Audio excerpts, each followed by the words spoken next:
আজকে যারা ক্লাসে ছিলে না, যারা যাওনি, তাদের জন্য বলে রাখি যে আজকে যে ক্লাসটা হয়েছিল সেই ক্লাসটা ছিল ফান্ডামেন্টাল রাইটস এর উপরে। আগের দিন আমরা সিটিজেনশিপ নিয়ে পড়েছিলাম, বাকি আজকে শুরু করেছিলাম ফান্ডামেন্টাল রাইটস। ফান্ডামেন্টাল রাইটসটা আমাদের পার্ট 3-তে আছে। তো পার্ট 3 কত থেকে কত, 12 থেকে 35 পর্যন্ত আমাদের ফান্ডামেন্টাল রাইটস। তো ফান্ডামেন্টাল রাইটসকে ফান্ডামেন্টাল কেন বলা হয় সেটা আজকে আলোচনা করা হয়েছিল। রাইটস কি সেটাও আলোচনা করা হয়েছিল। সবচেয়ে যেটা গুরুত্বপূর্ণ ছিল সেটা ছিল যে এই ফান্ডামেন্টাল রাইটস এটা কার বিরুদ্ধে দাবি করা যেতে পারে, এটা খুব ইম্পর্টেন্ট ছিল। ফান্ডামেন্টাল রাইটস শুধুমাত্র স্টেটের বিরুদ্ধেই দাবি করা যেতে পারে। স্টেট যদি ফান্ডামেন্টাল রাইটস কারো যদি ডিনাই করে বা অস্বীকার করে, তখন সেটার এগেনস্টে কোর্ট, সুপ্রিম কোর্ট, হাইকোর্ট, এগুলোতে যাওয়া যায়। জেনারেলি হাইকোর্টেই যাওয়া যায়, সুপ্রিম কোর্টেও যাওয়া যায়। কোশ্চেন একটা ছিল যে যদি কারো যদি কেউ পূজা পার্বণ যদি বন্ধ করে দেয়, যে কোশ্চেনটা আমি ক্লাসে করেছিলাম, কেউ পুজো করছে একটা, তার ধর্মীয় আচার সেটা অন্য কেউ বন্ধ করে দিচ্ছে, তাহলে তার জন্য কি কোর্টে যাওয়া যাবে? কেউ একজন বলেছিল যাবে, আমি বলেছিলাম যাবে না। কারণ যে ধর্মীয় অনুষ্ঠানটা যে বন্ধ করছে সে স্টেট নয়, সে কোনো একটা ব্যক্তি। সে যদি তোমার যদি ফান্ডামেন্টাল রাইটস যদি হরণ করে, যদি ছিনিয়ে নেয় বা যদি ডিনাই করে, তার জন্য কোর্টে যাওয়া যাবে না। প্রথমে তোমাকে কোনো স্টেটের কাছে যেতে হবে, স্টেট ফাংশনারির কাছে, কারো কাছে যেতে হবে। জেনারেলি লোকে পুলিশের কাছেই আসে, প্রথমে তোমাকে পুলিশের কাছে যেতে হবে। পুলিশ যদি তোমাকে না জাস্টিস দেয়, তখন তুমি কোর্টে যাবে। তো ফান্ডামেন্টাল রাইটস শুধুমাত্র স্টেটের বিরুদ্ধেই দাবি করা যেতে পারে। আর একটা কথা ছিল যে ফান্ডামেন্টাল রাইটসকে ফান্ডামেন্টাল কেন বলা হয়, তার কারণটা হচ্ছে কোনো ফান্ডামেন্টাল ইনস্টিটিউশন বা ফান্ডামেন্টাল কোনো সিস্টেম যে রাইটসটাকে এনশিওর করে, আমাদের রাইটসটা দেয়। যদি কোনো রাইটস, যদি কোনো ফান্ডামেন্টাল ইনস্টিটিউশন যদি ইনশিওর করে, তাহলে সেই রাইটসকে ফান্ডামেন্টাল রাইটস বলা হবে। যেমন আমাদের যে সমস্ত অধিকারগুলো আছে, সেই অধিকারগুলো নিশ্চিত কে করে? আমাদের কনস্টিটিউশন করে। কনস্টিটিউশন হচ্ছে আমাদের ফান্ডামেন্টাল একটা ইউনিট বা ফান্ডামেন্টাল একটা সিস্টেম। সে আমাদের ইনশিওর করছে আমাদের অধিকারগুলোর জন্য। তাই আমাদের যে রাইটস গুলো, যেগুলো আমরা কনস্টিটিউশন থেকে পাই, সেগুলো হচ্ছে ফান্ডামেন্টাল রাইটস। এগুলো ক্লাসে বোঝানো হয়েছিল আগে। আর একটা ছিল যেটা যে স্টেট বলতে কি কি বোঝানো হয়, এগুলো আমি একটু রিক্যাপ করছি। আমি বরাবরই ক্লাস করলে একটু রিক্যাপ করি। তো রিক্যাপ করছি এই কারণে যে স্টেট কাকে বলা হয়। স্টেট বলা হয় যেটা, সেটা লেখা আছে যে 12 নম্বর আর্টিকেল আমাদের যেটা আছে সেখানে লেখা আছে government, central government, state government, parliament, state legislature, other local bodies, এগুলো বলা আছে। তো সেখানে কিন্তু কোথাও আমাদের জুডিশিয়ারির কথা বলা নেই, মানে বিচার ব্যবস্থার কথা বলা নেই। যে বিচার ব্যবস্থাকে আমরা স্টেট বলবো কি বলবো না, এটা কিন্তু সেখানে একদমই বলা নেই। দেখে নেবে তোমরা 12 নম্বর আর্টিকেলটা। তো সেই 12 নম্বর আর্টিকেলে কিন্তু হাইকোর্ট, সুপ্রিম কোর্ট কিংবা কোনো কোর্টের কথা কিন্তু বলা নেই। তাহলে কোর্ট কি স্টেটের মধ্যে পড়ে কি পড়ে না?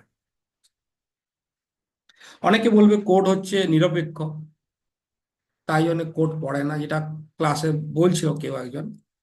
ব্যাপারটা ওই রকম নয়, ব্যাপারটা হচ্ছে আমি বুঝিয়ে বলেছিলাম, কোর্ট এটা একটা কেসে, কোন কেস সেটাও আছে, পিডিপি আছে, তোমরা পেয়ে যাবে সেটা। এটা সুপ্রিম কোর্টের একটা কেসে কোর্ট কোশ্চেন তৈরি হয়েছিল, কি কেসটা ছিল সেটাও আমি জিস্ট করে বলেছিলাম আজকে।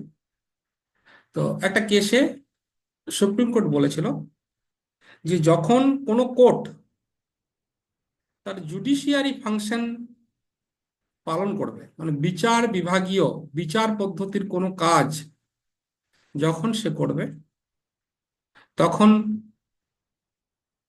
সে স্টেট নয়। কিন্তু যখন সে তার অ্যাডমিনিস্ট্রেটিভ কাজ করবে, তখন সে স্টেট। কিভাবে সেটা বলেছি, আমি রিক্যাপ বেশি করবো না, বেশি করলে তো আবার ওই গোটা ক্লাসটাই পুরোটাই করতে হবে। কিভাবে সেটাও বলেছিলাম, কেন স্টেট নয়, কেন কোনটা অ্যাডমিনিস্ট্রেটিভ সার্ভিস, কোনটা বিচার বিভাগীয় সার্ভিস, এগুলো আমি বলেছিলাম। আবার কখনো সময় হলে তা আলোচনা হবে। তো এটা ছিল আমাদের 12 নম্বর আর্টিকেলে, স্টেট কাকে বলে। কেন স্টেটটা আমাদের পড়তে হচ্ছে, আর্টিকেল 12-তে কেন স্টেট কথাটা লেখা আছে? কারণ ফান্ডামেন্টাল রাইটস আমরা শুধুমাত্র স্টেটের কাছ থেকেই দাবিটা করতে পারি, স্টেটই আমাদের দিতে পারে। স্টেট যদি না দিতে পারে, তাহলে আমাদের যে ফান্ডামেন্টাল ইউনিটস আছে বা ফান্ডামেন্টাল সিস্টেম আছে, অর্থাৎ কনস্টিটিউশন, সে আমাদের প্রোভাইড করবে। আর তার গ্যারেন্টার হচ্ছে গিয়ে আমাদের কোর্ট, বিচার বিভাগ, সুপ্রিম কোর্ট। তো যেহেতু গোটা ফান্ডামেন্টাল রাইটসটার মধ্যেই স্টেটের কথাটা লুকিয়ে আছে, সেই জন্য স্টেট কি সেটা ভালো করে ডিফাইন করে দেওয়া হয়েছে। এবার আমরা আর্টিকেল 13-এ যাব, যেটা থেকে আজকে শুরু করব, আর্টিকেল 13। যদি সম্ভব হয় আর্টিকেল 14টাও পড়বো, সময় অল্প, অনেক রাত হয়ে গেছে।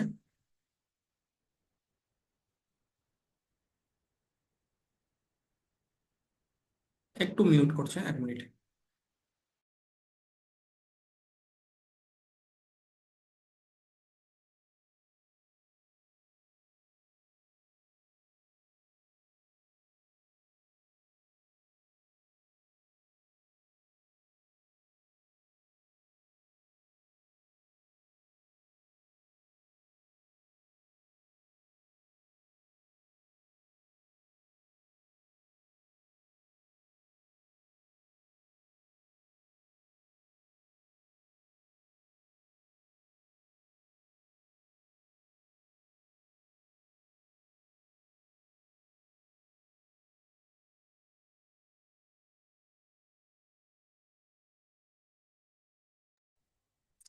আর্টিকেল 13-এ আমাদের যেটা আছে সেটা হচ্ছে ল। ল সম্বন্ধে বিস্তারিত ব্যাখ্যা দেয়া আছে। ল কি, এই কথাটাই বলা আছে। তো যদি আমি জিজ্ঞাসা করি কাউকে, সুদীপকেই ধরো জিজ্ঞাসা করলাম, যেমন সুদীপ বলেছিল স্টেট মানে কি, কি একটা মানে জিজ্ঞাসা করেছিলাম, সুদীপ ল মানে কি? সুদীপ, হ্যাঁ আছো? স্যার। হ্যাঁ ল স্যার, কি? আছি। ল কি? ল মানে মানে যেটার দ্বারা এ হয়, মানে পরিচালনা করা হয়, মানে নির্দেশ কোনো দেওয়া হয়, নির্দেশ যে আহ, এটা হলে এটা হবে, বা এই এই জিনিসটার জন্য এটা। আচ্ছা, ঠিক আছে, থ্যাংক ইউ। শোনো, আমাদের যে আর্টিকেল 13 আছে না, ল মানে অনেক কিছু। ল কি? ল মানে অনেক কিছু। তো সেই সব আমাদের এখানে বলা নেই আর্টিকেল 13-এ। আমাদের আর্টিকেল 13-এ ল মানে যেটা বলা আছে, সেটা লয়ের যে ব্যাখ্যাটা দেয়া আছে, সেটা হচ্ছে গিয়ে নেগেটিভ সেন্সে দেয়া আছে। লয়ের যে ব্যাখ্যাটা দেয়া আছে, ল মানে যেটা বলা আছে, ভালো করে বোঝার চেষ্টা করবে। এই আর্টিকেল 12 আর 13 বহু লোক ব্যাখ্যা করতে পারেন না ঠিক করে। আমার কথা আমি যেটা বলছি সেটা ভালো করে শুনে নেবে। লয়ের বলে দিল যে নেগেটিভ সেন্সে বলা আছে, নেগেটিভ সেন্সটা কি সেটা আর বলতে পারবে না, অনেকেই বলতে পারবে না। তো ল কি, লয়ের যে ব্যাখ্যাটা দেয়া আছে, লয়ের যে সংজ্ঞাটা দেয়া আছে, সেটা নেগেটিভ সেন্সে দেয়া আছে। কি রকম নেগেটিভ সেন্স? মনে করো, মনে করো আমার এখানে লেখার জায়গা নেই, নাহলে আমি লিখতাম। মনে করো পৃথিবীতে দুটোই কালার আছে। মনে করো পৃথিবীতে wait করছি, দুটো কালার আছে। একটা কালার সাদা, আর একটা কালার হচ্ছে কালো। একটা কালার হচ্ছে সাদা, ভালো করে শুনবে সবাই। একটা কালার হচ্ছে সাদা, আর একটা কালার হচ্ছে কালো। তো যদি তোমাকে কোশ্চেন করা হয়, দুটোই কালার আছে, যদি কোশ্চেন করা হয় যে কালা কাকে বলবো, কালা কোনটা, মানে কালো কোনটা, তাহলে তার উত্তরটা যদি এইভাবে দেই, যেটা সাদা নয় সেটাই কালো। দুটোই তো কালার, যেটা সাদা নয় সেটাই কালো। আবার যদি বলি সাদা কোনটা, যেটা কালো নয় সেটাই সাদা। দুটো জিনিস যদি থাকে এবং তাকে যদি এইভাবে ব্যাখ্যা করা হয়, তাহলে কি খুব একটা ভুল হবে? কে বলবে? আচ্ছা। ভুল হবে? প্রিয়া আসছো, প্রিয়া বলো, এটা কি ভুল হবে বলাটা? অনেক রকম ভাবেই বলা যেতে পারে। না। পৃথিবীতে একটা ছেলে আছে আর একটা মেয়ে আছে। তো আমি যদি বলি ছেলে কাকে বলে, কেউ যদি তার অ্যান্সারটা এটা দেয়, যেটা মেয়ে নয় সেটাই ছেলে, তাহলে কি সেটা কি ভুল হবে?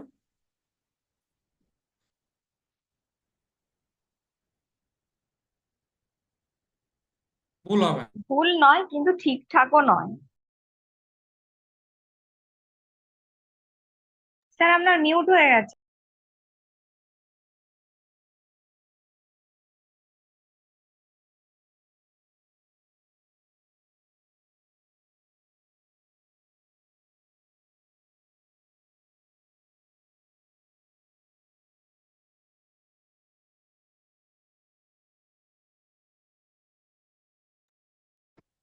যদি বলি যে ছেলে কোনটা, তাহলে বলবে যেটা মেয়ে নয়।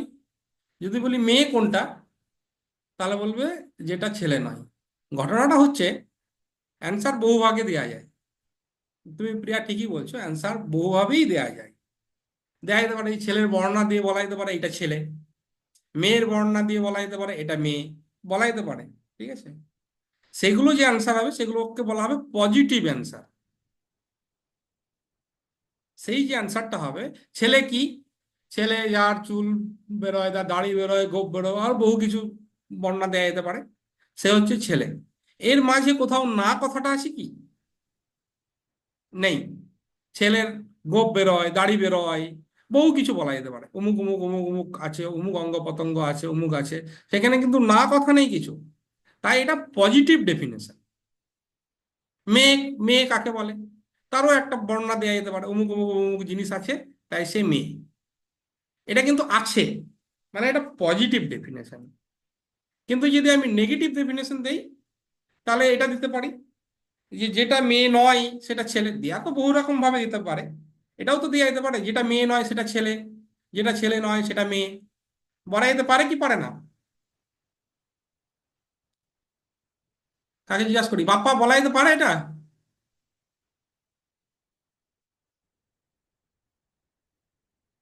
ঘুমিয়ে গেছে।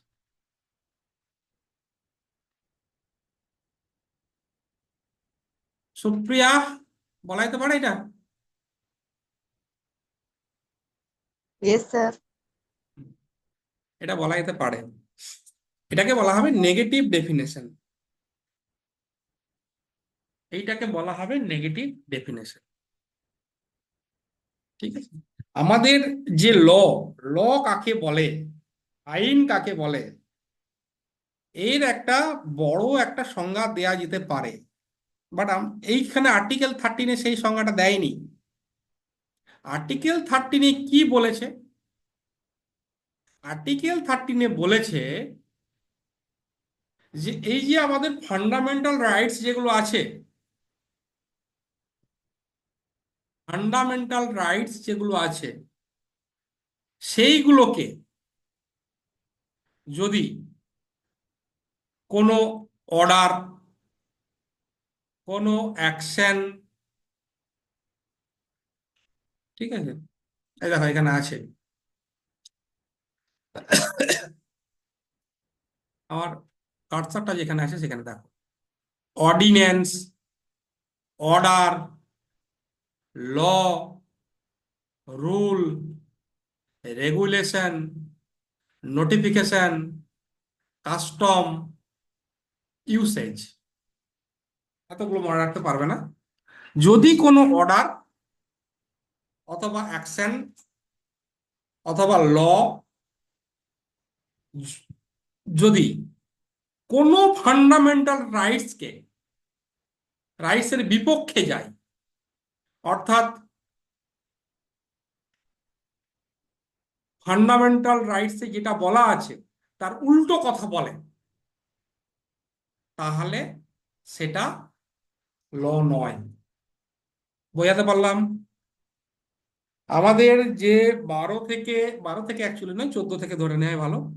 14 থেকে যে 35 পর্যন্ত যে ফান্ডামেন্টাল রাইটস গুলোর কথা বলা আছে, যদি এরকম কোনো অর্ডার সরকার পাস করে যাতে করে ফান্ডামেন্টাল রাইটসটা ভায়োলেট হতে পারে, যদি এরকম কোনো অর্ডিন্যান্স পাস করে, অর্ডিন্যান্স আর অর্ডারের মধ্যে একটু পার্থক্য আছে পরে বলবো, যদি কোনো অর্ডিন্যান্স পাস করে, যদি কোনো অ্যামেন্ডমেন্ট পাস করে, যেটা, এই অ্যামেন্ডমেন্টের কথাটা একটু মাথায় রাখবে, এটা আমি পরে আলোচনা করব। অ্যামেন্ডমেন্ট পাস করে যেটা আমাদের যে ফান্ডামেন্টাল রাইটস গুলো আছে সেখানে যা লেখা আছে তার উল্টো কথা বলে, তাহলে সেটা ল নয়। নয় বলেছে মানে নেগেটিভ সেন্সে বলেছে। ল কোনটা ওটা বললো না। 13 নম্বর আর্টিকেলে কোথাও বললো না, 13 নম্বর আর্টিকেলে কোথাও বললো না যে ল কোনটা, এটা বললো না। বললো কি, যে আমাদের যে ফান্ডামেন্টাল রাইটস আছে, যেমন বলা আছে যে ইকুয়ালিটি বিফোর ল, মানে আইনের চোখে সবাই সমান। হঠাৎ সরকার একটা আইন জারি করে দিল, বলল না এটা হবে না, সবার চোখে সবাই সমান নয়, মেয়েরা আইনের চোখে বড়, ছেলেরা ছোট। তো এটা তো আমাদের ফান্ডামেন্টাল রাইটসে যেটা লেখা আছে তার উল্টো কথা বলছে। তাহলে সরকার এই যেটা আইনটা পাস করলো, যে লটা পাস করলো, এটা ল হলো না, এটা ল হবে না, এটা ল হবে না। এই কথাটাই আর্টিকেল 13-এ বলা আছে। আর্টিকেল 13-এ বলা আছে যে যদি, লেখার জায়গাটা লেখা যাবে, তেমন ভালোভাবে লেখা যাবে না, দেখছি যারা হোয়াটসঅ্যাপ শেয়ার করা যাচ্ছে না।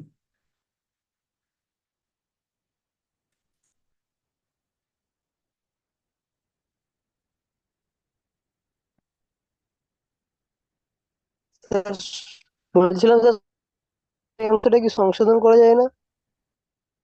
ওই জন্যই তো বললাম অ্যামেন্ডমেন্টস এর ব্যাপারটা মাথায় রাখা, আমি পরে বলছি।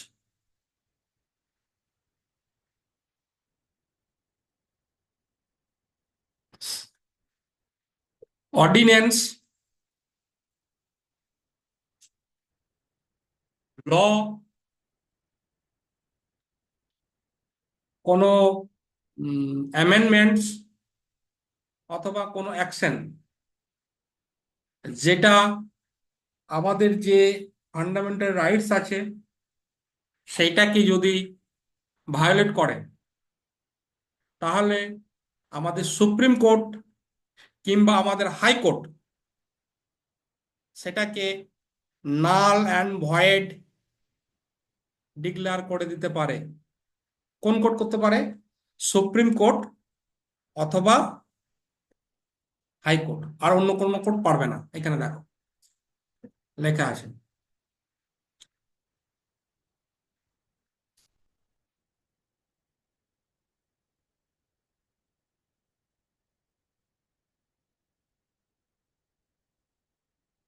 এখানে দেখো অনেক বড়, অনেক কিছু, বহু কথা লেখা আছে, এত মাথায় ঢোকানোর দরকার নেই।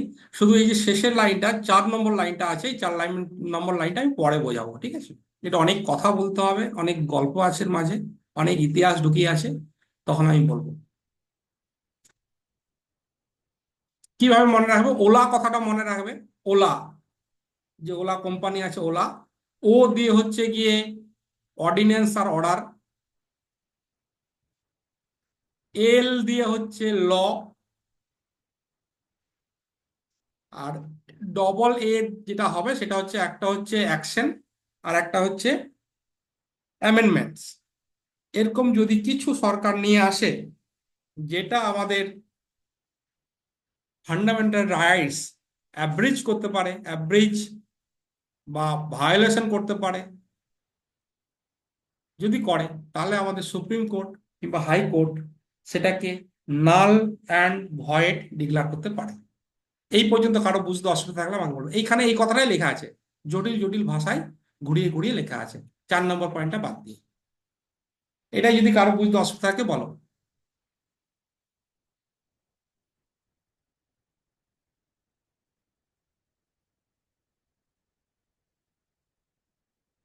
নেই আশা করছি, থাকলে বলো।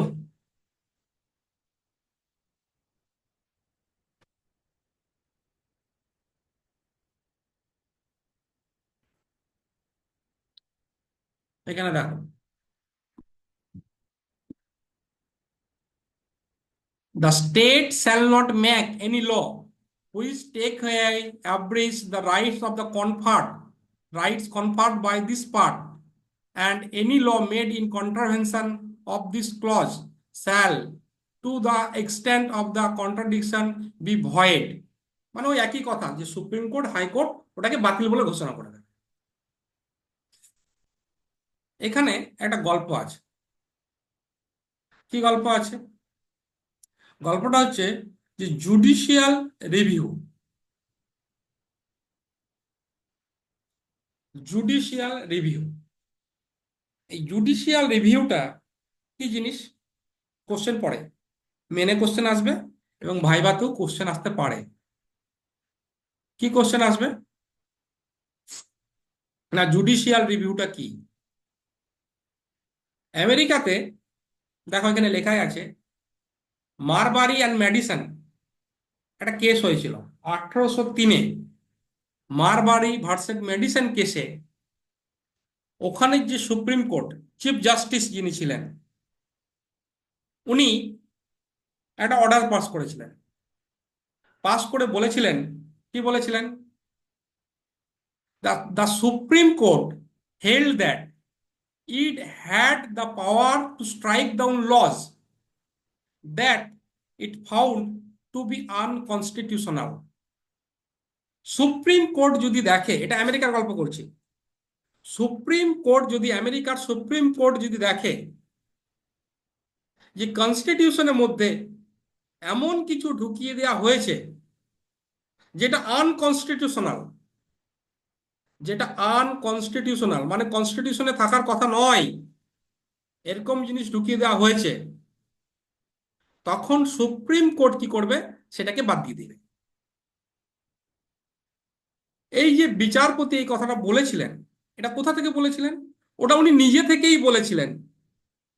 সুপ্রিম কোর্টের যে আমেরিকার যে কনস্টিটিউশন ছিল, সেই কনস্টিটিউশনে কোথাও, কনস্টিটিউশনে কোথাও এই কথাটা বলা ছিল না যে কনস্টিটিউশনের মধ্যে যদি উল্টো পাল্টা কিছু দেখা যায় যেটা কনস্টিটিউশনে থাকার কথা নয়, সেটাকে সুপ্রিম কোর্ট বাদ দিয়ে দেবে। এই কথাটা কোথাও লেখা ছিল না। তারপরেও সুপ্রিম কোর্ট, অর্থাৎ আমেরিকার সুপ্রিম কোর্টের যে বিচারপতি, উনি এই কথাটা বলেছিলেন, যদি আমেরিকান কনস্টিটিউশনে এমন কিছু দেখা যায় যেটা থাকার কথা নয় তারপরেও থাকছে, তাহলে আমাদের পাওয়ার আছে সেটাকে কেটে বাদ দিয়ে দেয়া। কোথা থেকে পাওয়ার পেয়েছে কেউ জানে না। এই যে নিজে নিজে জিনিসটাকে রেকটিফাই করার, নিজে নিজে জিনিসটাকে রেকটিফাই করার যে ক্ষমতাটা, এই ক্ষমতাটাকে বলা হচ্ছে judicial review, doctrine of judicial review. এখানে লেখা জায়গা থাকলে আমি লিখে দিতাম, লিখতে পারছি না গো। ডক্ট্রিন অফ জুডিশিয়াল রিভিউ, এইটার প্রথম যে ধারণা তৈরি হয়েছিল সেটা হচ্ছে আমেরিকান এই কেসটা থেকে, ইউএস এর এই কেসটা থেকে, মারবারি ভার্সেস ম্যাডিসন 1803, মনে রাখবে এটা। কিন্তু আমেরিকান কনস্টিটিউশনে কোথাও কিন্তু এটা লেখা ছিল না। তারপরেও এই যে জুডিশিয়াল রিভিউর যে ধারণাটা বিচারপতি ঘোষণা করেছিলেন, ওইখান থেকে প্রথম জুডিশিয়াল রিভিউর ধারণা গোটা বিশ্বে ছড়িয়ে পড়ে। ইন্ডিয়ার ক্ষেত্রে কি হয়েছিল?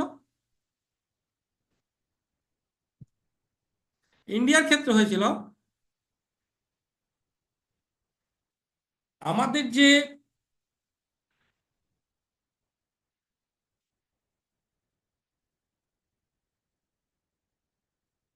আমাদের যে 13 নম্বর যে আর্টিকেলটা আছে, সেই 13 নম্বর আর্টিকেলে কোথাও বলা নেই, 13 নম্বর আর্টিকেলে কোথাও বলা নেই এই জুডিশিয়াল রিভিউর কথাটা। ডাইরেক্টলি, ডাইরেক্টলি কথাটা মাথায় রাখবে, এক্সপ্রেসিভলি, এক্সপ্রেশনলি, ডাইরেক্টলি কোথাও কথাটা লেখা নেই যে যদি, আমাদের ইন্ডিয়ার কথা বলছি, যদি আমাদের কনস্টিটিউশনে কোনো আনকনস্টিটিউশনাল কথা ঢোকানো হয়, আনকনস্টিটিউশনাল ল ঢোকানো হয়, তাহলে আমাদের সুপ্রিম কোর্ট কিংবা হাই কোর্ট সেটাকে স্ট্রাইক ডাউন করে দেবে, অর্থাৎ বাদ দিয়ে দিবে। এই কথাটা 13 নম্বর আর্টিকেলে কোথাও পরিষ্কার করে বলা নেই। জুডিশিয়াল রিভিউ কথাটা ডাইরেক্টলি বলা নেই ওখানে, কিন্তু ইনডাইরেক্টলি বলা আছে। ইনডাইরেক্টলি কি বলা আছে? ইনডাইরেক্টলি এটাই বলা আছে, এই যে বলা আছে যে যদি কিছু দেখা যায়, যদি কোনো ল এমনি হয়, এখানে দেখো দিই, এখানে তাকিয়ে দেখো দিই, কোথাও লেখা আছে জুডিশিয়াল রিভিউ কথাটা লেখা আছে এখানে কোথাও? 13 নম্বর আর্টিকেলে এখানে দেখো জুডিশিয়াল রিভিউ কথাটা কোথাও লেখা আছে? ভাষাটা লেখা আছে? লেখা নেই। কিন্তু এটা বলা আছে, এটা বলা আছে যদি কোনো আইন সরকার পাস করে, যে আইনটা ফান্ডামেন্টাল রাইটসকে ভায়োলেট করতে পারে, সেই আইনটাকে সুপ্রিম কোর্ট কিংবা হাই কোর্ট বাদ দিতে পারে। এটাই তো জুডিশিয়াল রিভিউ, এটাই জুডিশিয়াল রিভিউ, এটা বলা আছে, কিন্তু জুডিশিয়াল রিভিউ ভাষাটা বলা নেই। ঠিক আছে? যদি এরকম কোশ্চেন আসে কখনো যে জুডিশিয়াল রিভিউর ধারণাটা 13 নম্বর আর্টিকেলে এক্সপ্রেসিভলি বলা আছে, এটা ট্রু না ফলস? তাহলে হবে ফলস। এক্সপ্রেসিভলি বলা নেই, ডাইরেক্টলি বলা নেই। যদি ইনডাইরেক্টলি কথা বলা, যদি ইনডাইরেক্টলি বলা আছে জুডিশিয়াল রিভিউর কথা, তাহলে স্টেটমেন্টটা ট্রু।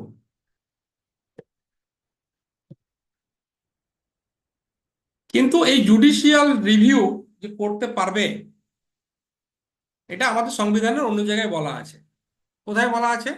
সুপ্রিম কোর্টের জন্য 32 নম্বর আর্টিকেল আছে, এখানে দেখতে পাচ্ছ সুপ্রিম কোর্টের জন্য 32 নম্বর আর্টিকেল, আর হাইকোর্টের জন্য 226 নম্বর আর্টিকেলে বলা আছে। মনে রাখবে, সুপ্রিম কোর্টের জন্য 32 আর হাইকোর্টের জন্য 226। কারো এটা বুঝতে অসুবিধা আছে?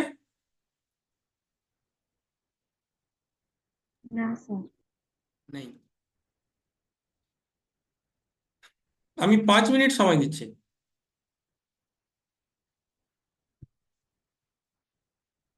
5 মিনিট সময় দিচ্ছি সবাইকে।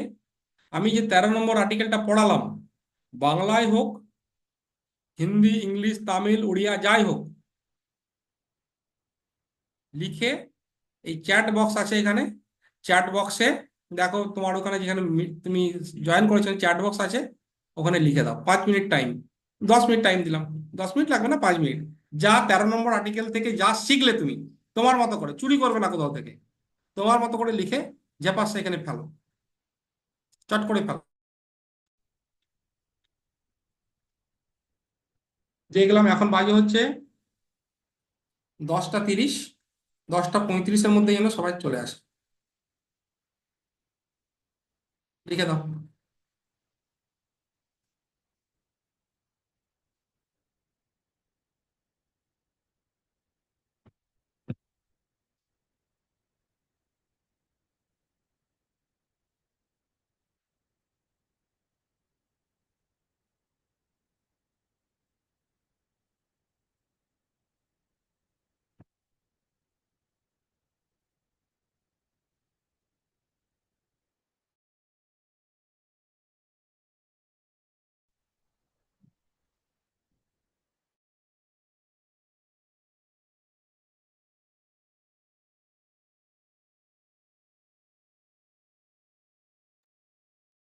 স্যার,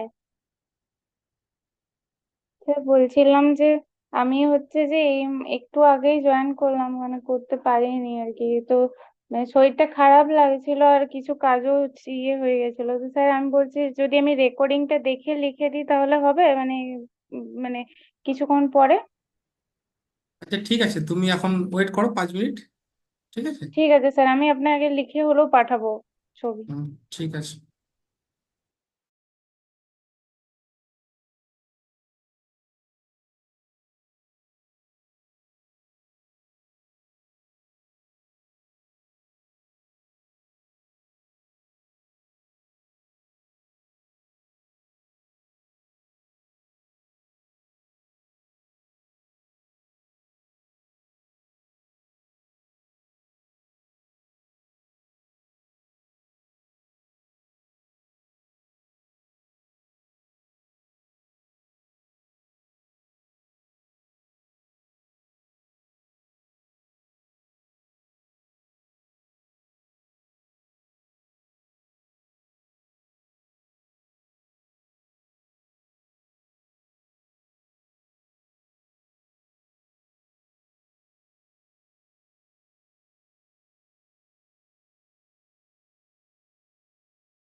5 মিনিট শেষ হয়ে গেছে, তাও লিখতে পারলেন অনেকেই।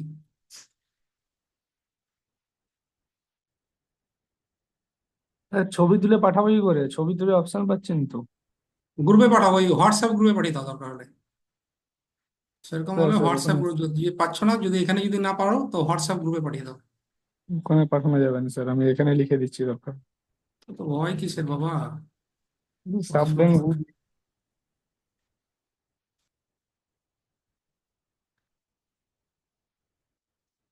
এই তো সবাই তো লিখছে, তুমি লিখতে পারছো না?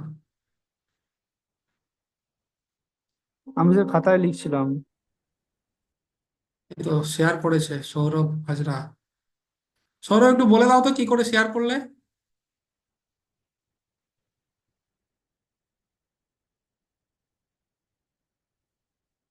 তো ওখানে তো স্যার অপশন আছে চ্যাট বক্সের ওখানে।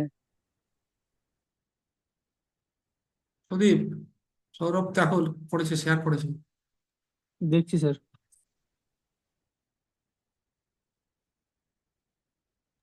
স্যার আমি হোয়াটসঅ্যাপ গ্রুপে দিয়ে দিচ্ছি স্যার। হুম, ঠিক আছে। আচ্ছা, তোমরা লিখতে থাকো, আমি ক্লাস আগাই।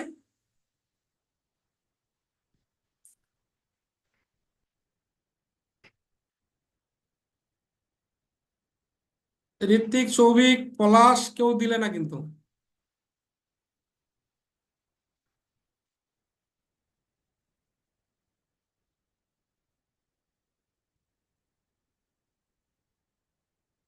দেখো এখানে আছে আমাদের গোটা ফান্ডামেন্টাল রাইটটা আছে 14 থেকে 18।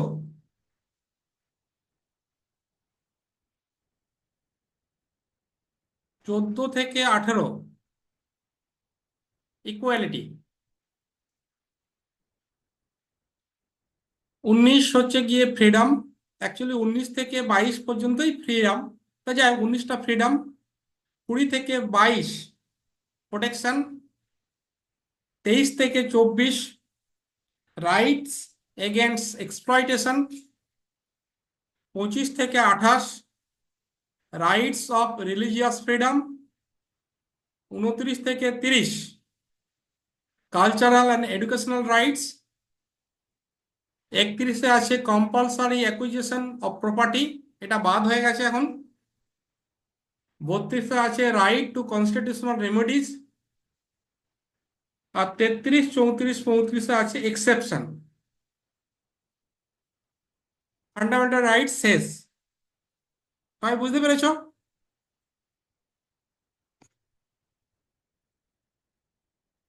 এই বুঝতে পারোনি বলো। শেষ হয়ে গেল? হ্যাঁ, ফান্ডামেন্টাল রাইট পুরো শেষ। সুদেশ, না বুঝতে পেরেছো সব?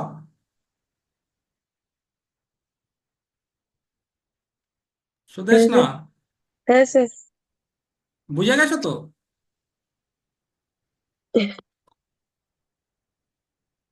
বুঝেছো কি বোঝোনি?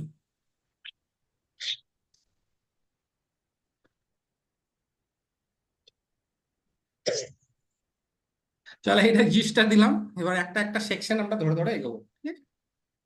আমরা 12তে কি করলাম? 12তে আমরা স্টেটের ডেফিনেশন নিলাম। 13তে কি নিলাম? ল কাকে বলে। ল ওখানে নেগেটিভ সেন্সে ছিল। বলা হয়েছে ল কাকে বলে, বলেনি ল কাকে বলে না সেইটা বলেছে। এটা কি ছিল? যদি এরকম কোনো অর্ডিন্যান্স, অর্ডার, অ্যামেন্ডমেন্ট, অ্যাকশন করা হয় যেটা আমাদের ফান্ডামেন্টাল রাইটসকে ভায়োলেট করবে, তাহলে সেটা ল নয়। এই কথাটা আমাদের 13তে আমরা পেলাম। 14, এবার আমরা 14তে যাব। 14তে কি আছে? আর এই কোশ্চেনটা কিন্তু খুব কমন পড়বে, যে ফান্ডামেন্টাল রাইটস এর কোন সেকশন থেকে, মানে পার্ট 3-র কোন সেকশন থেকে আমরা জুডিশিয়াল রিভিউর ধারণা পাই। 13 নম্বর থেকে, যেটা একটু আগে বললাম, 13 নম্বর থেকে আমরা জুডিশিয়াল রিভিউর ধারণা পাই। এই কোশ্চেন কিন্তু মেনের কোশ্চেন, এটা আসতেই পারে। আর্টিকেল 14। আর্টিকেল 14-এ কি আছে?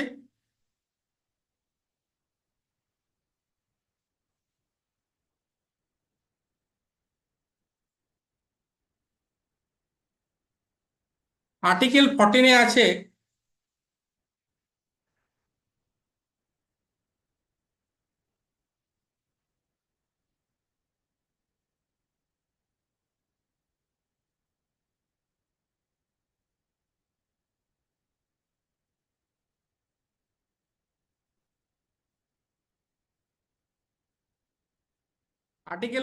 আছে লিখতে পারি কিনা দেখছি, দাঁড়াও, হবে না। State shall not deny, state shall not deny, state shall not deny equality before law and equal protection. Hello, শুনতে পাচ্ছ সবাই? হ্যাঁ স্যার, শোনা যাচ্ছে। State shall not state shall not deny equality, ভাষাটা ছিল state shall not deny to any person equality before law and protection। কি ভাষা ছিল গো, আছে কারো কাছে? ওইখানটা কি হ্যাঁ একটা স্যার লেখা ছিল, আছে। কি লেখা আছে পড়ো তো। Article Equal 14 says that the state shall not deny to any person equality before the law or the equal protection of the laws within the territory of India. ঠিক, exactly, equal protection of law within the territory of India. এখানে দুটো দুটো কথা important. প্রথম কথা হচ্ছে state, বারবার বলেছি যে ফান্ডামেন্টাল রাইটস হচ্ছে সবসময়, ফান্ডামেন্টাল রাইটস হচ্ছে সবসময় স্টেটের বিরুদ্ধে কিংবা স্টেটের কাছ থেকেই তুমি আশা করতে পারো, আর কারো কাছ থেকে নয়। তাই জন্য প্রথম যেটা তোমার 14 নম্বর আর্টিকেলে যেটা বলা আছে সেটা প্রথমেই বলা আছে স্টেট এক। সেকেন্ড যেটা বলা আছে সেটা হচ্ছে shall not deny, shall not deny. আচ্ছা, এরকমও তো বলতে পারতো যে state shall give equal protection, এটা বলতে পারতো কিনা? শ্যাল নট ডিনাই কথার মানে কি? মানে হচ্ছে যে দেয়ার থেকে অস্বীকার করবে না, অস্বীকার করবে না। কিন্তু এটাকে তো ঘুরিয়েও বলা যেতে পারে যে স্টেট দেবে ইকুয়ালিটি, এই কথাটা বলা যেতে পারতো না? তাহলে কেন বললো যে শ্যাল নট ডিনাই, এই কথাটা কেন বললো? কে বলবে আমাকে একটু ভাঙিয়ে বলো। অনেক ছেলে আসো আজকে ক্লাসে, তনয় বলো। এই কথাটা তো বলতেই পারতো, দিস টেল শ্যাল প্রোভাইড কিংবা state shall give to any person, এই কথাটা বলতে পারতো, to person equality before law, এই কথাটা বলতে পারতো। তার জায়গায় প্রোভাইড কিংবা গিভ এই কথা না বলে শ্যাল নট ডিনাই এই কথাটা বললো কেন? স্যার বলবো? বলো। হুম। বলবো। স্যার, কাউকে মানে দেওয়া মানে সে দিতেও পারে আবার নাও দিতে পারে, কিন্তু অস্বীকার করতে পারবে না কোনোভাবে, মানে তাকে দিতেই হবে। এই ডিনাই কথাটার মধ্যে অনেকটা জোর দিয়ে বলা আছে। আচ্ছা, আর একজন কে কি বলবে বলছিলে? মানে স্যার অ্যাকচুয়ালি মানে আইনের উপরে কেউ নয় কথা বাংলায়, এই জিনিসটা বোঝানোর জন্য এটাকে জোর দিয়েছে আর কি। তনয়কে নো ওয়ান জিজ্ঞাসা ক্যান। করছিলাম, তনয় আছো? হ্যাঁ স্যার। বলো, ঘুমোলে হবে? না স্যার। না, ব্যাপারটা এরকম নয়, ব্যাপারটা অন্য জিনিস। জিনিসটা হচ্ছে এটাই যে একটা বাচ্চা যখন জন্ম হয়, একটা মানুষ যখন জন্ম হয়, সুদীপ বলো, প্রিয়া বলো, আমি বলি, তনয় বলো, ঋত্বিক বলো, যে বলো, বদরুদ্দিন বলো, সুপ্রিয়া বলো, আরো সবাই আছে এখানে, যেই বলো না কেন, সবাই অধিকার নিয়েই জন্মগ্রহণ করে। আর সেই অধিকারের কে দেয় আমাদের? সেই অধিকার গড দেয় আমাদের। ধরো ফোন চলে এসছে, বলুন। দুটো দুটো। ঠিক আছে। না না, কিছু নেই। আমরা যখন জন্মগ্রহণ করি, যে কেউ জন্মগ্রহণ যখন করি, তখন আমরা সবাই আমাদের অধিকার নিয়েই আমরা জন্মগ্রহণ করি। আর সেই অধিকার কে দেয়? গড দেয় আমাদের। সেই অধিকার দেয় আমাদের গড। আর সেই উপরে গড, নিচে আমরা। হঠাৎ করে মাঝখানে ঢুকে যায় কে? স্টেট। সে ঢুকে বলে তোমার এটা করা যাবে না, ওটা করা যাবে না, ওটা করা যাবে না, ওটা করা যাবে না। দিচ্ছে তো ভগবান। তাহলে স্টেটের দেওয়ার কোনো অধিকার নাই। স্টেট দেবে এরকম কোনো ব্যাপার নাই, স্টেট প্রোভাইড করবে এরকম কোনো ব্যাপার নয়। দেয়া অলরেডি আছে। জন্মগ্রহণ যখনই হচ্ছে কেউ, তখন অলরেডি সে রাইটস নিয়ে জন্মগ্রহণ করছে। শুধু স্টেট, তুমি ওখানে বাগাড়াম্বার করবে না, ওখানে গন্ডগোল করবে না, তার অধিকারটা কেড়ে নেবে না, তুমি ওকে ডিনাই করবে না। এই সেন্সে শ্যাল নট ডিনাই বলেছে। এটা বাবা বিহার আম্বেদকর, এর যে সে নয়, ঠিক আছে? যা লিখবে তার একটা করে মানে থাকবে। বুঝতে পেরেছো প্রিয়া? স্যার আরেকবার বলুন। আরেকবার বলবো? দেখো, আমরা যখন জন্মগ্রহণ করছি, তখন আমরা সমস্ত অধিকার নিয়েই জন্মগ্রহণ করছি। আর সেই অধিকার আমাদের দিচ্ছে কে? এই জগৎ কার? এই জগৎ, এই একটা ইমপ্লিকেশন আছে, একটা ভেতরে অন্তর্নিহিত মানে আছে। এই অধিকার দিচ্ছে কে আমাদের? এই এই বিশ্ব তৈরি করেছে কে? গড তৈরি করেছে, ভগবান তৈরি করেছে, পরমেশ্বর তৈরি করেছে, আল্লাহ তৈরি করেছে। তিনি তৈরি করেছেন। তিনি আমাদের জন্মগ্রহণ, আমরা জন্মগ্রহণ করার সঙ্গে সঙ্গে সমস্ত অধিকার আমাদের দিচ্ছে। ঠিক আছে?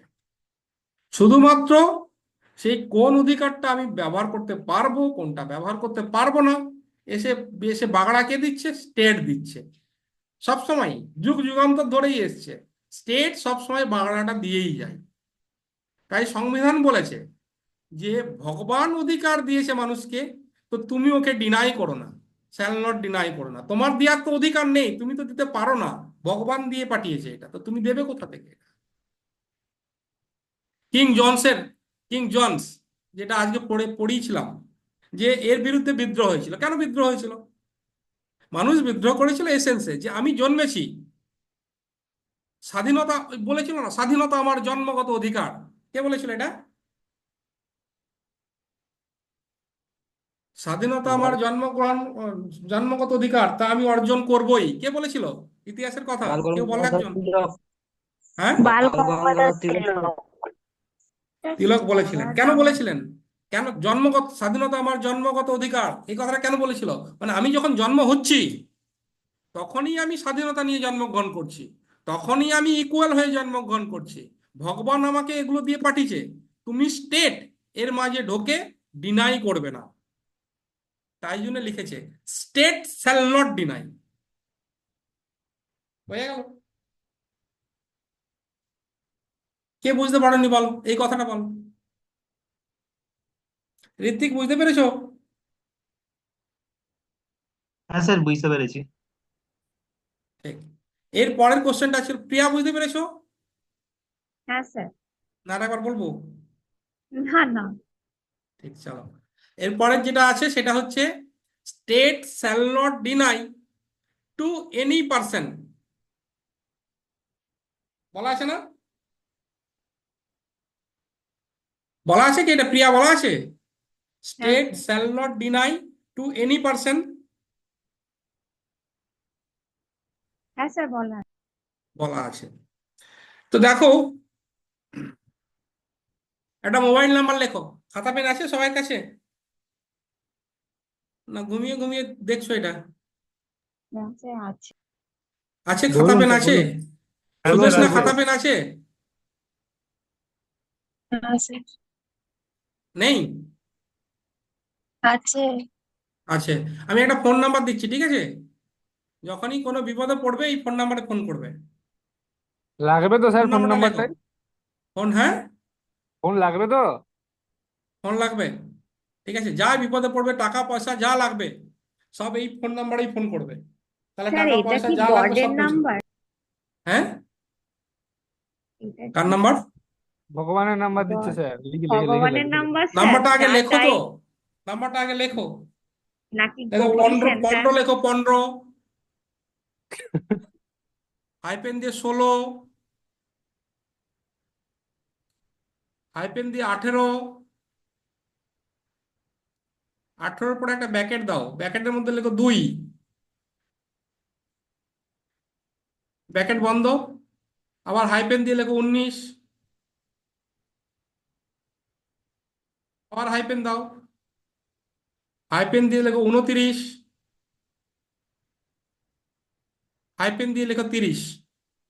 আমি আবার রিপিট করছি, 15, 16, 18, 19, 29, 30। আরেকবার বলবো, 15, 16, 18, ব্যাকেটের মধ্যে অবশ্য 2 আছে, 18, 19, 29, 30।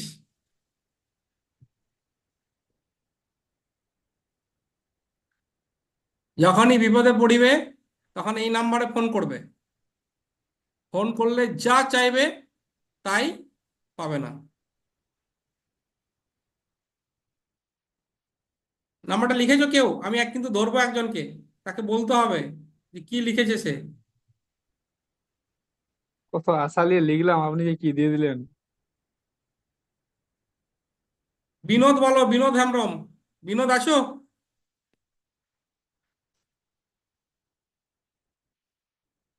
বিনোদ আছো? বিনোদ, নাম্বারটা বলো, নাম্বারটা বলো।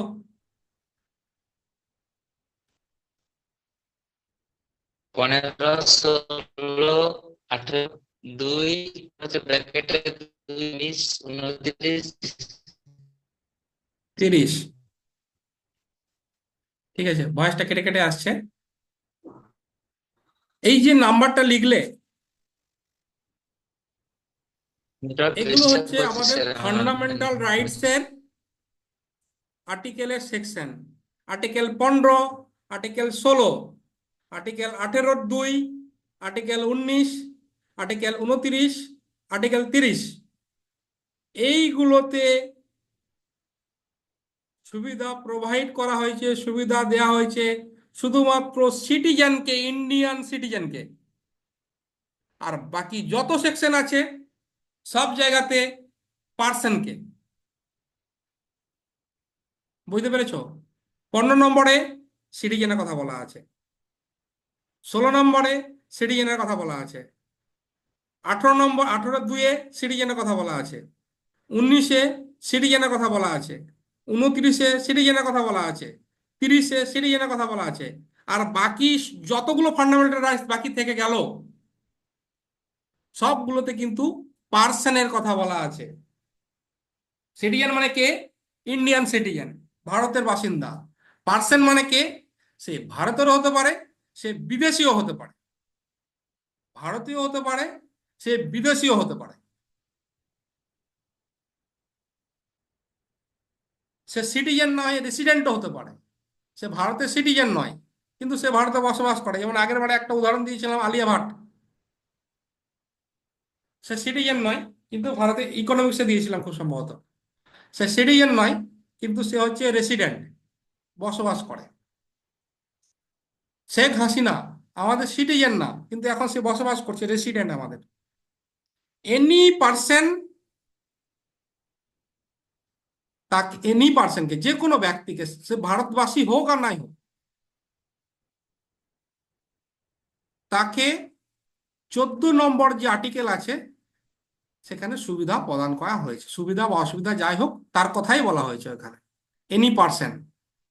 কিন্তু 15 নম্বরে কিন্তু এনি পার্সন হবে না, 15 নম্বরে শুধুমাত্র ভারতীয় সিটিজেন হবে, 16 নম্বরে ভারতীয় সিটিজেন হবে, 18 ভারতীয় সিটিজেন হবে, 19-এ ভারতীয় সিটিজেন হবে, 29-এ ভারতীয় সিটিজেন হবে, 30-এ ভারতীয় সিটিজেন হবে, আর বাকিগুলো যা হবে যে কোনো ব্যক্তি হতে পারে। কোনো কনফিউশন কারো কিছু কিছু বক্তব্য আছে এটা নিয়ে?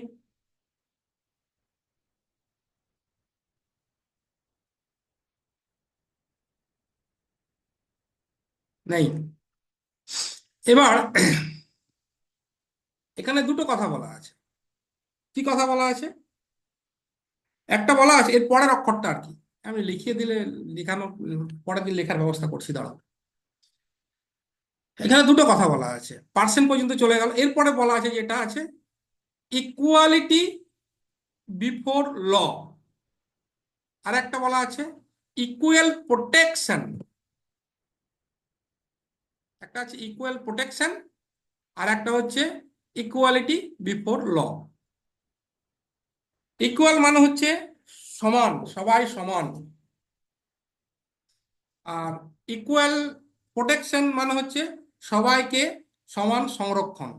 কিন্তু দুটো শুনতে একই লাগলেও একটা হচ্ছে নেগেটিভ সেন্সে বলা আছে, আর একটা হচ্ছে পজিটিভ সেন্সে বলা আছে। নেগেটিভ সেন্সে কি যেটা বলা আছে ইকুয়ালিটি বিফোর ল, মানে আইনের চোখে সবাই সমান, এটার মানেটা এটাই যে এখানে কোন রকম বৈষম্য বা ইনডিসক্রিমিনেশন, ইংরেজিতে বলে ইনডিসক্রিমিনেশন, বাংলায় বলে বৈষম্য। মানে নেগেটিভ কথা মানে যেটা না দিয়ে শুরু হবে, পজিটিভ কথা মানে যেটা হ্যাঁ দিয়ে শুরু হবে। করা যাবে না, যেটা প্রথমের ভাষাটা যে ইকুয়াল ইকুয়ালিটি বিফোর ল, এইটার মানেটা হচ্ছে এটা নেগেটিভ সেন্সে আছে। কি নেগেটিভ সেন্স? যে করা যাবে না কোনো রকম বৈষম্য, করা যাবে না কোনো রকম বৈষম্য। এটা হচ্ছে ইকুয়ালিটি বিফোর ল এর কথা বলা আছে, মানে যাবে না, না আছে, তাই এটা নেগেটিভ সেন্সে, কোনো রকম বৈষম্য করা যাবে না। কিন্তু তারপরেই যেটা আছে ইকুয়াল প্রোটেকশন বিফোর ল, এটার মানেটা হচ্ছে বৈষম্য করা যাবে, বৈষম্য করা যাবে। কোথায় লেখা আছে? লেখা কোথাও নেই, এগুলোর মানেগুলো করলে এইরকমই দাঁড়ায়। মানে ঠিক না, মানে এর ইমপ্লয়েড যে সেন্স, ভেতরে অন্তর্নিহিত যে অর্থ, সেগুলো এটাই বোঝায়। কি ব্যাপারটা দাঁড়ালো?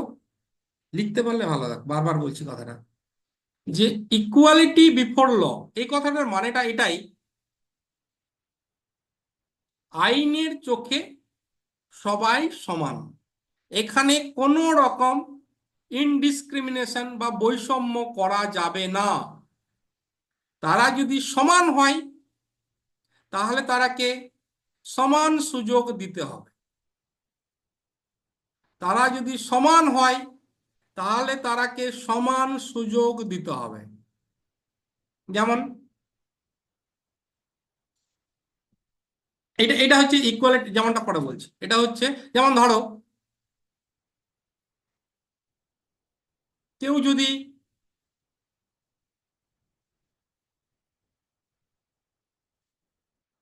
ধরো সৌভিক আর ঋত্বিক দু ভাই আছে, ওরা দুজন সমান, হ্যাঁ স্যার। ওরাকে যখন কোনো সুবিধা দেওয়া হবে সমান সুযোগ সুবিধা দেওয়া হবে। এটার মানেটা এটাই, মানে যখন আজ চোখে পট্টি বাঁধা আছে আইনের আন্ধা কানুন, মানে ও কিছু দেখে না, সবাই ওর কাছে সমান, এখানে ইনডিসক্রিমিনেশন করা যাবে না। কিন্তু যেটা বলা আছে ইকুয়াল প্রোটেকশন বিফোর ল, এখানে মানে হচ্ছে যে ইনডিসক্রিমিনেশন করতে হবে, কিন্তু এটার মানেটা হচ্ছে ইন্টেলিজেন্টলি ইনডিসক্রিমিনিয়া, ইন্টেলিজেন্টলি ইনডিসক্রিমিনিয়া, এটা ল্যাটিন ভাষা। এটার মানেটা এটাই দাঁড়ায় যে যদি সমান করার জন্য কেউ সমান নয়, যদি তাকে সমান করার জন্য যদি বৈষম্য করতে হয় তাহলে করো। যদি কেউ সমান নয় কিন্তু তাকে সমান করার জন্য যদি বৈষম্য করতে হয় তবে করো। যেমন যেমন চিরকালীনভাবে আমাদের দেশ পিতৃতান্ত্রিক, পুরুষরাই চালায় আমাদের সমাজ, সংসার থেকে শুরু করে, পাড়া থেকে শুরু করে, গ্রাম থেকে শুরু করে, দেশ থেকে শুরু করে চালায়। তাহলে ছেলে আর মেয়ে সমান সমান নেই, মেয়ে আলাদা ছেলে আলাদা, মেয়ে একটু নিচে আছে, ছেলে একটু উপরে আছে। এই মেয়েটাকে যদি তুলে আনতে মানে সমান করতে, যদি বৈষম্য করতে হয়, বৈষম্যমূলক যদি আইন পাস করতে হয়, তাহলে করো। করেছে সরকার, মহিলা সংরক্ষণ বিল এনেছে, তাতে সংরক্ষণ করেছে, সংরক্ষণ করে মেয়ে ছেলেকে এক করার চেষ্টা করা হচ্ছে। যদি সমান করার জন্য, উদ্দেশ্যটা কিন্তু একটাই, ইকুয়ালিটি। এই সেকশনটার মূল বক্তব্য হচ্ছে ইকুয়ালিটি, সমান হতে হবে।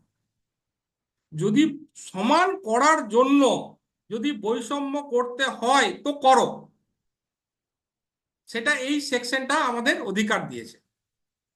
এটা কোথায় বলা আছে? ইকুয়াল প্রোটেকশন বিফোর ল, এই সেকশনটাতে বলা আছে। ধরো একটা লোককে আরেকটা লোক, ধনী লোক, ধরো হচ্ছে সুদীপ খুব ধনী লোক, আর হচ্ছে গিয়ে আমাদের বদরুদ্দিন হচ্ছে গরিব লোক। তো বদরুদ্দিন গিয়ে সুদীপকে গুলি মেরে দিল। সুদীপের বদরুদ্দিনের এগেনস্টে 302 এর মামলা হবে। আবার ধরো ঋত্বিক খুব ধনী লোক, ঋত্বিক গিয়ে সুদীপকে গুলি করে দিল। ধনী হোক আর গরিবই হোক, ওর এগেনস্টে 302 হবে। কিন্তু ধরো একটা বাচ্চা ছেলে সুদীপকে গিয়ে গুলি করে দিল, ওর এগেনস্টে কিন্তু 302 হবে না। কেন হবে না? কারণটা হচ্ছে ইন্টেলিজেন্টলি ইনডিফারেন্সিয়া, মানে তোমাকে ক্লাসিফিকেশন করতে হবে যে এ সত্যিই কি এক আছে, মানে বুদ্ধি করে বৈষম্য করতে হবে, হুটহাট বৈষম্য নয়, বুদ্ধি করে বৈষম্য। প্রথমে শ্রেণী করতে হবে যে এ আর এ একই কি একই নয়, যদি আলাদা হয় তাহলে তার বিরুদ্ধে আলাদা আইন প্রয়োগ হবে। যেমন যে SC/ST প্রোটেকশন, পোয়া অ্যাক্ট 1982 খুব সম্ভবত। পোয়া অ্যাক্ট মানে অ্যাট্রোসিটি অ্যাক্ট আর কি। SC/ST দের বিরুদ্ধে কিছু করলে কেস হয়। SC/ST একটু ডাউন হয়ে আছে, তাকে সমান করতে হবে, তাই জন্য ওই অ্যাক্টটা তৈরি করা হয়েছে। কেউ বুঝতে পেরেছো কি পারোনি বলো? একটু বোঝার চাপ আছে, যদি লিখতে পারলে সবচেয়ে ভালো হতো। কে বুঝতে পারোনি বলো, না পারলে বলো। বলছি স্যার লিখলাম স্যার, কিন্তু দুটো গুলি কার মনে হচ্ছে, ইকুয়ালিটি বিফোর ল আর প্রোটেকশন অফ ল, দুটো মনে বলো বলো হচ্ছে ভাগটা হয়নি ঠিক করে। স্যার বলো। লিখলাম স্যার আপনি যেটা বললেন, তো কিন্তু কোনটা আর বুঝতে পারলাম না।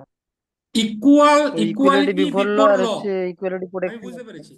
ইকুয়ালিটি বিফোর ল, এটার মানেটা হচ্ছে no dis no discrimination before law. কোন রকম, প্রথম একটা ইকুয়ালিটি বিফোর ল, এই কথাটার মানেটা হচ্ছে নো ডিসক্রিমিনেশন বিফোর ল। এখানে সবাই সমান, আইনের চোখে সবাই সমান। এইটা এটা এটা নেগেটিভ সেন্সে আছে। আর একটা হচ্ছে ইকুয়াল প্রোটেকশন, এখানে প্রোটেকশন কথা মানে প্রোটেক্ট দেয়া আর কি, প্রোটেকশন দেয়া। প্রোটেকশন দিতে গেলে কি করতে হবে? তোমাকে প্রোটেকশন দিতে গেলে তোমাকে বৈষম্য করতে হবে। তুমি মহিলাকে প্রোটেকশন দিচ্ছ, মহিলাদের সপক্ষে আইন বানাচ্ছ, ডোমেস্টিক ভাইলেন্স অ্যাক্ট আইন বানাচ্ছ। তো তুমি যদি আইনটা বানাও, তুমি সবার জন্য বানাচ্ছ না, তুমি শুধু মহিলার জন্য বানাচ্ছ, তাহলে তুমি বৈষম্য করছো, মানে ওকে প্রোটেকশন দিচ্ছ। এখানে বলা আছে তুমি বৈষম্য করো, কিন্তু সেটা আফটার ইন্টেলিজেন্টলি ক্লাসিফিকেশনের পরে, একসঙ্গে আছে কি নেই সেটা দেখার পরে তারপর তুমি বৈষম্য করো। প্রথম একটা হচ্ছে ডু নট, মানে বৈষম্য, প্রথম একটা হচ্ছে বৈষম্য করবে না, ইকুয়ালিটি বিফোর ল, এটার মানে হচ্ছে বৈষম্য করবে না। তারপরটার মানটা হচ্ছে ইকুয়াল প্রোটেকশন বিফোর ল, এটার কথার মানেটা হচ্ছে বৈষম্য করবে, বৈষম্য করবে, কিন্তু উপযুক্ত ক্লাসিফিকেশনের পরে। বুঝতে পেরেছো কে বলছিল? আমি বুঝতে হ্যাঁ স্যার, পারছিলাম না। বুঝতে পারছি স্যার। বুঝতে পেরেছো? আর কারো কিছু কোশ্চেন আছে?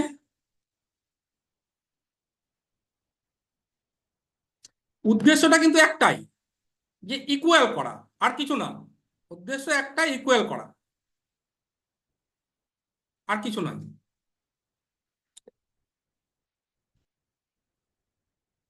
এটা দেখো, এটা খুব কোশ্চেন আসে, মেনেও আসতে পারে, ভাইভাতেও আসতে পারে, বহু লোক জানে না।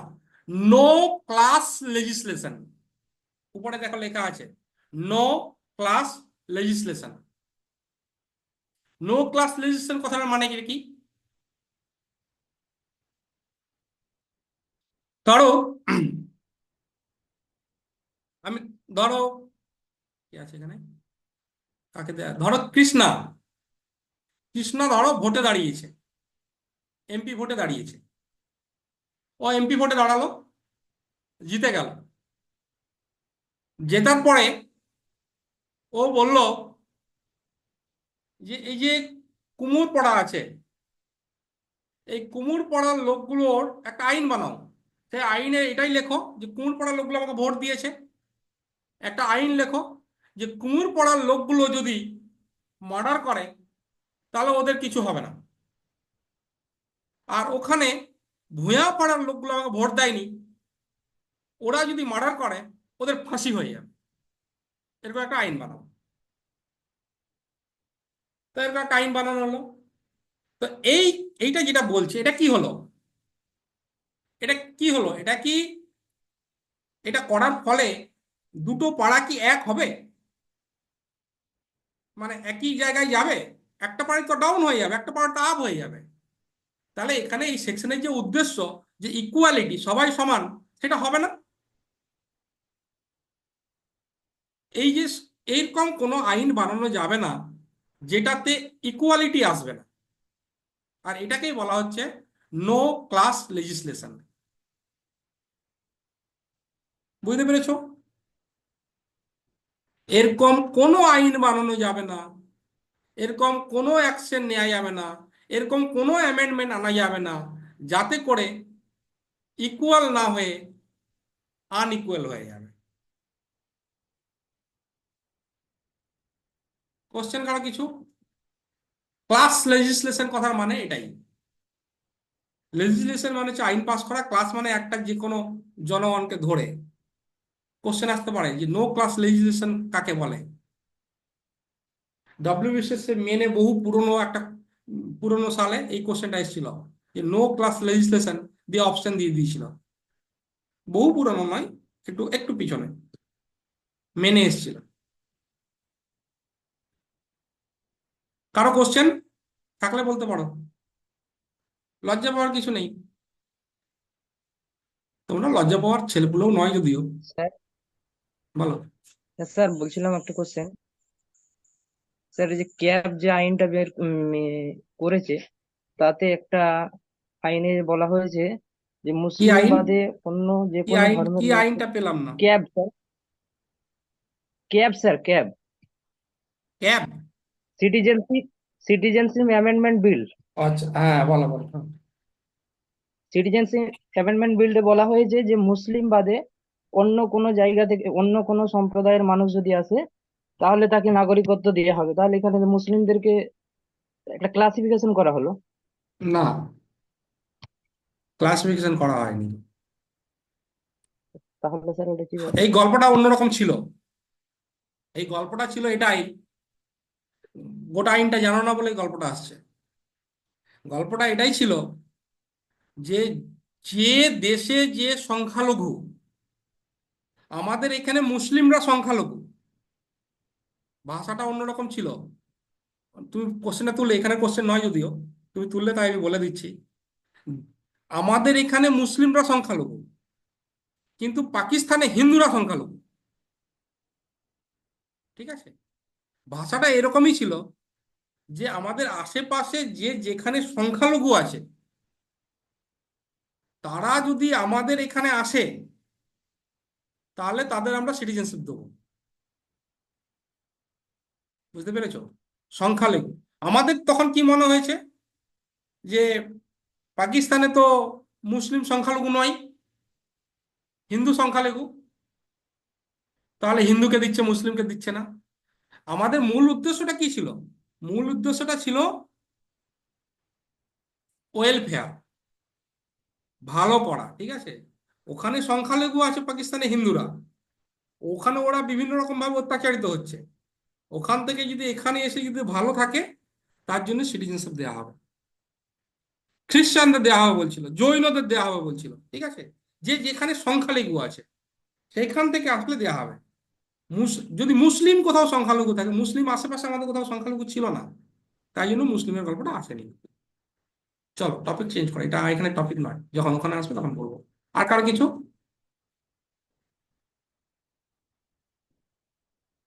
এটা নেই কারো কিছু আর না স্যার। নেই। এবার হচ্ছে আইনের চোখে সবাই সমান, এটা আমরা বলছি বটে, কিন্তু কিছু কিছু এক্সেপশন আছে, এখান থেকে কোশ্চেন আসে। কি কোশ্চেন আসে? যেমন বাচ্চা ছেলে, এইখানে দেখো যে এই বাচ্চা ছেলেটা যদি বলে আমি ভোট দেবো, আমরা ওকে ভোট দিতে দেবো না। কেন দেবো না? কারণ আমরা ডিসক্রিমিনেশন করব, বুদ্ধি খাটিয়ে ডিসক্রিমিনেশন করতে, তোর বাবা এখনো বুদ্ধি শুদ্ধি হয়নি, তুই 18 বছর হ, তারপরে ভোট দিবি। এটা কিন্তু এই আমাদের 14 নম্বর আর্টিকেলেই বলা আছে যে যদি মানে ক্লাসিফিকেশন করতে হবে, কিন্তু সেটা বুদ্ধি লাগিয়ে, সেটা আনাড়ি গোছের কিছু না। এবার এর এ কি আছে এখানটা একটু বলি, যে এই যে ইকুয়াল বিফোর ল, ফার্স্ট পার্টটা যেটা প্রোটেকশনেরটা নয়, ইকুয়াল বিফোর ল, এর ধারণাটা কোথা থেকে নেওয়া হয়েছে? এর ধারণাটা হচ্ছে ইংলিশ কমন ক্লাব থেকে নেওয়া হয়েছে। ক্লাব মানে কি? ইংলিশ কমন স্কুল থেকে নেওয়া হয়েছে। ইংলিশ কমন স্কুলটা কি? মানে ইংলিশ থেকে নেওয়া হয়েছে এই ধারণাটা। এটা কি ব্যাপারটা আছে? স্কুল বলতে কি বোঝায়? স্কুল বলতে স্কুল না যেখানে পড়াশোনা হয় সেখানে নয়। যেমন ইতিহাসে পড়ো না যে হচ্ছে মার্কসিস্ট মানে মার্ক্সবাদী, কিছু লোক স্মার্টবাদী ধারণাতে বিশ্বাসী করে, কিছু লোক হিন্দুত্ববাদীতে ধারণা করে, বিশ্বাস করে। এই যে এরা একটা যে গ্রুপে একটা বিশ্বাসে বিশ্বাসী লোক, এইগুলোকে বলা হচ্ছে স্কুল ইংরেজি ভাষাতে। প্রথমের যে পার্টটা ছিল যে আইনের চোখে সবাই সমান, আমরা ডিসক্রিমিনেশন করতে পারবো না, বৈষম্য করতে পারবো না, এটা নেওয়া হয়েছে ইংলিশ স্কুল থেকে। ইংলিশ স্কুল থেকে নেওয়া হয়েছে। স্কুল মানে কিন্তু স্কুল নয় যেখানে পড়াশোনা হয় সেখানে নয়, ইংলিশ ধারণা থেকে, ইংলিশ চিন্তাবিদদের ধারণা থেকে নেওয়া হয়েছে। আর যেটা হচ্ছে কি ইকুয়াল প্রোটেকশন বিফোর ল, মানে আইন ইনডিসক্রিমিনেশন আমরা করতে পারবো, প্রোটেকশন আমরা করতে পারবো, এটা কোথা থেকে নেওয়া হয়েছে? এটা হচ্ছে আমেরিকান স্কুল থেকে নেওয়া হয়েছে, মানে আমেরিকান যে চিন্তাবিদরা আছে তাদের যে ধারণা সেখান থেকে নেওয়া হয়েছে। কোশ্চেন কিন্তু আসতে পারে, মাথায় রাখবে।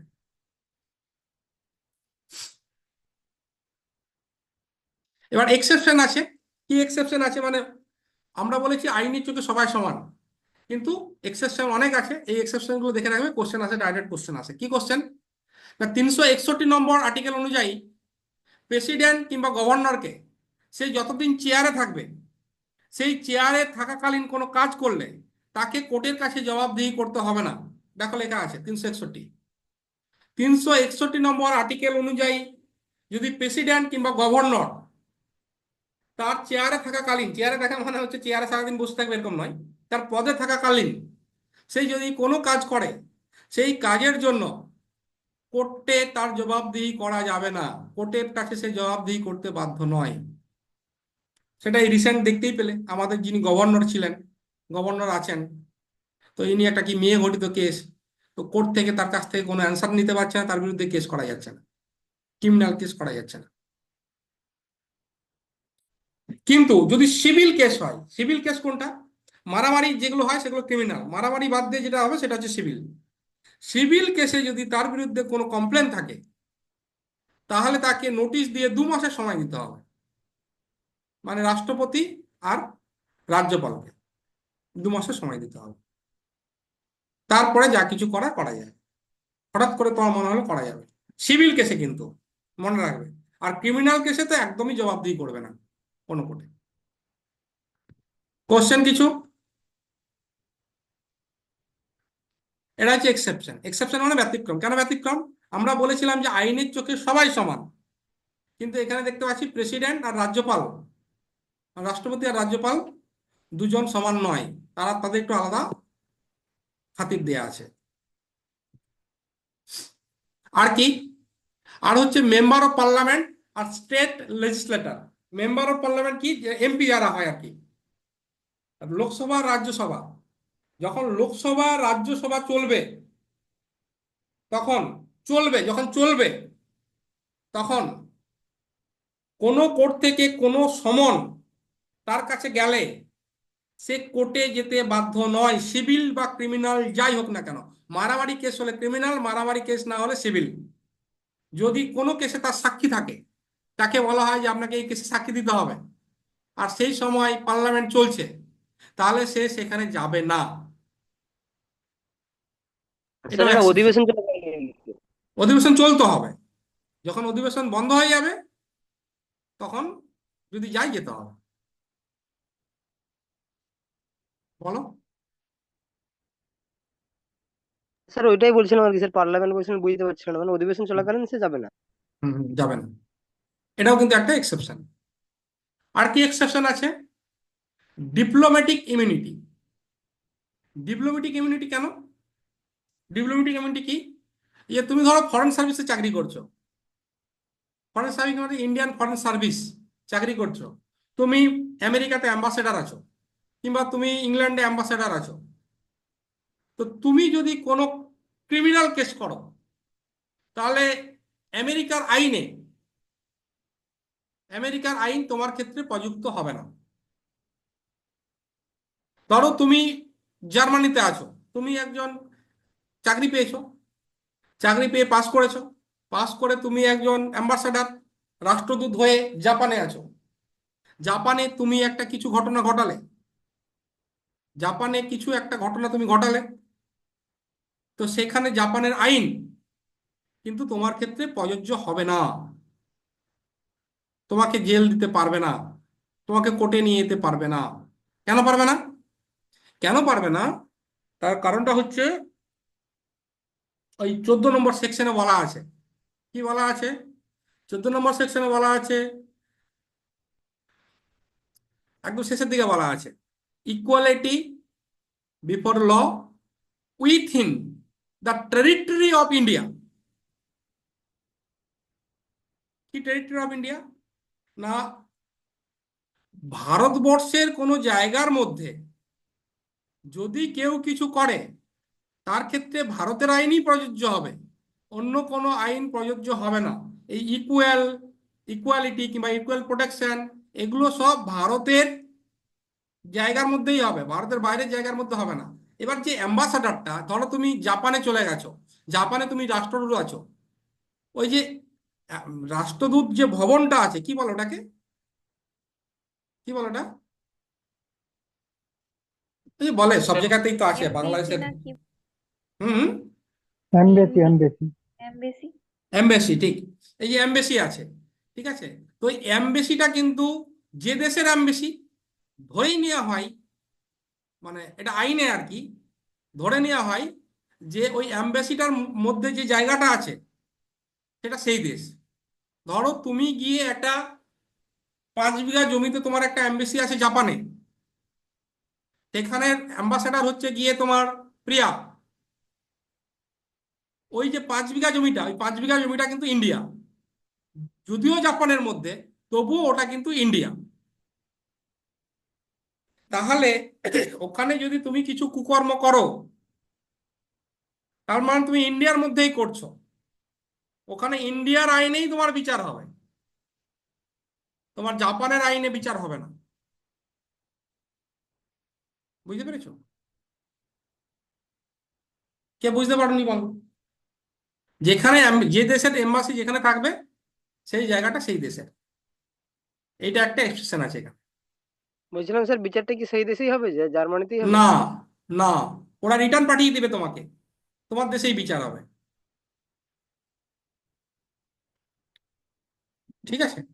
ওই দেশে কি করে বিচার হবে? ও দেশের বিচারপতি তো ওদের কনস্টিটিউশন অনুযায়ী, ওদের আইন অনুযায়ী পড়ে বসে আছে। তোমার বিচার করার জন্য কে ওখানে আছে ওখানে? ঠিক আছে স্যার। স্যার এটা শুধুমাত্র এই রাষ্ট্রদূতদের ক্ষেত্রেই, মানে এমনি সাধারণ মানুষের জন্য না, নয়? রাষ্ট্রপতিদের গল্প তো বলছি না এখানে। এখানে ফরেন সার্ভিসে এই মানে লেখা রাষ্ট্রদূত আছে না, স্যার বলছি। ফরেন সার্ভিসে যারা চাকরি করে, ফরেন সার্ভিস, ডিপ্লোম্যাট, অ্যাম্বাসেডার, এদের ক্ষেত্রে বলছি।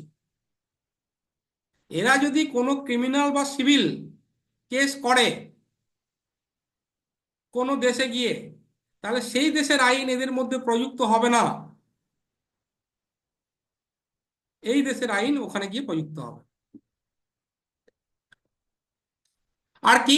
আর তো এটা তো জানোই যে আর্মিরা যদি কোনো সমস্যা করে, আর্মিদের যদি কোনো সমস্যা হয়, তারা এমনি সাধারণ কোর্টে তাদের বিচার হয় না, তাদের কোর্ট মার্শাল হয়, তাদের কোর্টে তাদের বিচার হয়, এমনি নর্মাল কোর্টে তাদের বিচার হয় না। এটা একটা ব্যতিক্রম। আমরা তো জানি যে সবাই আইনের চোখে সবাই সমান, মানে সবাই যাবে গড়বেতার কোর্টে, এখানে বিচার হবে না, এটা হবে না। ওদের আইনটা ওদের কোর্ট মার্শালের কাছেই হবে। এটা তো সিনেমায় বহু জায়গায় দেখেছো, এটা কিছু বলার নেই। আর কি আছে? আর আছে জুভেনাইল কোর্ট, স্পেশাল কোর্ট, এগুলো আছে। জুভেনাইল কোর্ট মানে হচ্ছে, ধরো কোনো বাচ্চা ছেলে কোনো অন্যায় করলো, বাচ্চা ছেলে রেপ করলো, মার্ডার করলো, জেনারেল কোর্টে তাদের বিচার হবে না। তার বিচার করার জন্য মেদিনীপুরে জুভেনাইল কোর্ট আছে, জেজেবি, জুভেনাইল জাস্টিস কোর্ট আছে। ওই যে ইউনিভার্সিটি আছে, ইউনিভার্সিটির অপোজিটে আছে, ওখানে তার বিচার হবে। স্পেশাল কোর্ট আছে, প্রত্যেক কোর্টের ভেতরে ভেতরে স্পেশাল স্পেশাল কোর্ট থাকে, যেখানে হচ্ছে স্পেশাল কোর্ট হয়। বাচ্চা ছেলের কোনো কেস হলে, বাচ্চা মেয়ে বা বাচ্চা ছেলের কোনো কেস হলে, সেটাকে আমরা পক্সো পক্সো বলি। পক্সো আইন আছে। পক্সো আইন মানে হচ্ছে বাচ্চা মেয়েটি রেপ টেপ হয়ে গেলে তার যেখানে বিচার হয়, এগুলোকে স্পেশাল কোর্ট বলে। এই এই কেসটার জন্যই ওই কোর্টটা আছে। ওই কোর্টে সবাইয়ের বিচার হবে না, ওই কোর্টে শুধুমাত্র ওই বাচ্চা মেয়েটার বিচার হবে।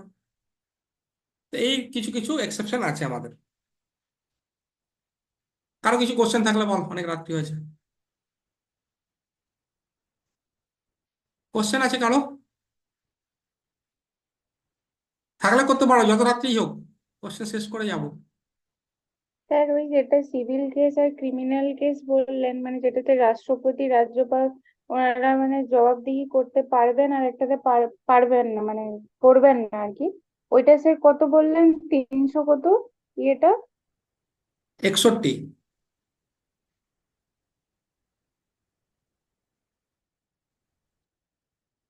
আর কারো কিছু? ঋত্বিক কিছু? না স্যার। সৌভিক আছে হ্যাঁ স্যার। কিছু? সৌভিক? না স্যার, ঠিক আছে। সৌরভ হাজরা?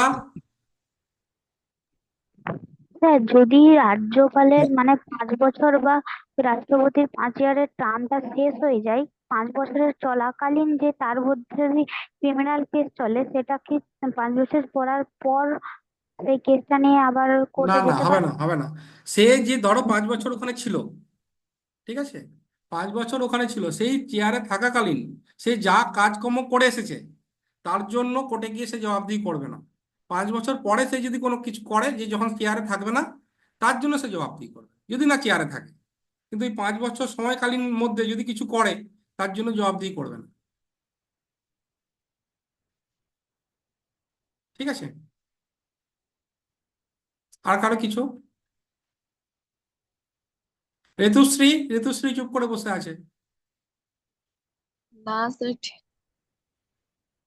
কিছু আছে কোশ্চেন? না স্যার। সোনালী? না স্যার, কিছু না। সুপ্রিয়া? না স্যার, ঠিক আছে। আচ্ছা, ঠিক আছে। এইবার এই যে দুটো যে সেকশন পড়লে, একটা 13 আর 14, এই দুটো সেকশনের জিস্ট করে আমার পার্সোনাল হোয়াটসঅ্যাপে সবাই পাঠাও। 0.5 ঘন্টা সময়, 0.5 ঘন্টার মধ্যে। অসুবিধা আছে কারো পাঠাতে?